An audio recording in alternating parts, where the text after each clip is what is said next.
নমস্কার, good morning. কেমন আছো তোমরা সবাই? আশা করছি সবাই অনেক ভালো আছো, সুস্থ আছো। আমরাও ভালো আছি, সুস্থ আছি। কিছুদিন হলো একটা স্ট্রং ডায়েটের মধ্যেই আছি। আমার মনে হয় যে ডায়েটিং করা মানে যে শুধু ওজন বাড়ানো, ওজন কমানো না। ডায়েটিংয়ের মধ্যেতে গেলে কিন্তু শরীর, মন মেজাজ, চুল পড়া, তারপরে স্কিনেও একটা ভালো একটা গ্লো আসে। তো সব কিছুই মিলে একটা ডায়েট। তো সকালবেলা ঘুম থেকে উঠে একটু ওয়ার্কআউট করা হয়ে গেছে, তারপরে একটু ড্রাই ফ্রুট নাট, একটু ডিটক্স ওয়াটার, এসবই সব কিছু খাওয়া হয়ে গেছে। এখন রান্নাও করে নিয়েছি, একদম হালকা পাতলায় রান্না করেছি আজকে। আর এখন তৈরি করে নিচ্ছি ব্রেকফাস্টের মধ্যে নিচ্ছি ওটস টক দইটা নিধির বাবা খায়, আর কিছু ফল কেটে নেব এখন। ওটস আর টক দই আমি মোটেও খেতে পারি না, আমার একদম ভালো লাগে না। ওটসই আমার খুব একটা ভালো লাগে না। হ্যাঁ, সেটা যদি এখন ওটসের খিচুড়ি হয় বা ওটসের আটা বের করে সেটা যদি রুটি হয় তো সেটা ঠিক আছে, কিন্তু এমনি ওটস আমি একদমই খেতে পারি না। তো আমি এখন খেয়ে নেব হচ্ছে টক দই আর হচ্ছে ব্রাউন ব্রেড, যেটা আমার হাতে তৈরি করা। ব্রাউন ব্রেডটা কিন্তু আমার হাতে তৈরি করা। এই তো এখানে ফলের মধ্যে নিয়েছি আপেল, পাকা পেঁপে আর কালো আঙুর। তো এগুলো সবগুলো একটু কেটে নিয়েছি, কেটে একটু সাইড করে রেখে দিয়েছি। এই দেখো, টক দইটা একটু ছাঁকনির মধ্যে রেখে দিয়েছিলাম যেন পুরোপুরিভাবে জলটা বেরিয়ে যায়। আর টক দই এমনি তো খেতে পারবো না সকালবেলা, একটুখানি ওর মধ্যে বা গুড়ের বাতাস একটু ভেঙে নিলাম। মানে ব্রেড শেকে যেভাবে জ্যাম বাটার দিয়ে খাই, সেইভাবে আমি টক দই দিয়ে খাবো। সত্যিই বলছি, খুব ভালো লাগে খেতে।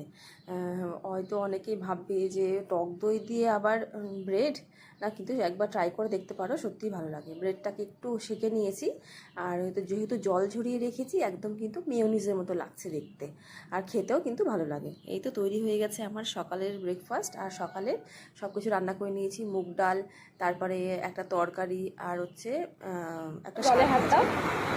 এই তো এর মধ্যে ভালো একটা লাগছে? সময় পার হয়ে গেছে, নিভি ঘুম থেকে জলে হাত উঠে দিতে গেছে, ভালো একটু লাগছে? খাবার দাবার খাইয়ে নিয়েছি। আর এর মধ্যে কিন্তু প্রচুর দেখেছো কত পরিমাণে বৃষ্টি চলে হচ্ছে? এসেছে, মানে চলো। মুষলধারে বৃষ্টি হচ্ছে।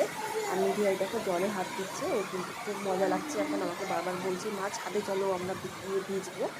বৃষ্টিটা কিন্তু খুবই প্রচণ্ড হচ্ছে, একদম পুরো চলো। আমাদের গাছপালা পুরো সতেজ হয়ে গেছে।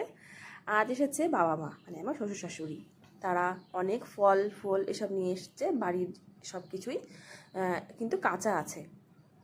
ওই জন্য ভাবলাম যে একটা এরকম কাগজের প্যাকেটের মধ্যে রেখে দিই, তাহলে গরমের মধ্যে সব পেকে যাবে। আর স্টেশনের কাছাকাছি বাড়ি হলে যা হয়, আমি যখনই একটু ভয়েস ওভার দিতে নিই তখনই যেন ট্রেন যাবে এরকম হর্ন দিতে দিতে। তো যাই হোক, দেখো কলাটা তারপরে আমটা এইভাবে কাগজের প্যাকেটের মধ্যে রেখে দেবো কোনো গরম জায়গাতে, তাহলে কিন্তু অনায়াসে পেকে যাবে। আর আগেই বলে দিই, এই সব কিছু কিন্তু আমাদের বাড়ির গাছের। আজ সন্ধেবেলা ভাবলাম যে একটু ব্রেড তৈরি করব। ব্রেড না, এগুলো হচ্ছে ওই বান টাইপের। এটা আছে টুটি ফুটি দিয়ে, আর এটা নর্মাল, যেটা লম্বা লম্বা সেটা এমনি নর্মাল। তো এইভাবে আকার দিয়ে কোনোদিনও আগে বানাইনি। আর মাম্মা এখন দেখো, ওকে একটু রেডি ফেডি করিয়ে দিয়েছি। বাইরে কোথাও যাব না, এমনি একটুখানি সব কিছু একটু চুল টুল সব বেঁধে দিয়েছি। আর ওকে একটু পড়তে বসাবো এখন। কিছুদিন পরে তো স্কুলে ভর্তি হতে হবে, তখন কিন্তু নয়তো একটু অসুবিধা হবে। এখন থেকে একটু একটু করে মুখে মুখেই শেখানোর চেষ্টা করছি। আর নিধি আজকে ভীষণ খুশি, কারণ তার পিঙ্ক কালারের ড্রেস এসছে। আর নিধির পিঙ্ক কালার কিন্তু খুব পছন্দ, কিছুদিন হলে দেখছি সব কিছু শুধু পিঙ্ক কালারই বলে। আর এই জামাটা আজকে নিধি ঠাম্মি এনে দিয়েছে। হ্যাঁ, আর শিয়াল পণ্ডিত কেমন করে ডাকে? হ্যাঁ, হ্যাঁ, শিয়াল পণ্ডিত।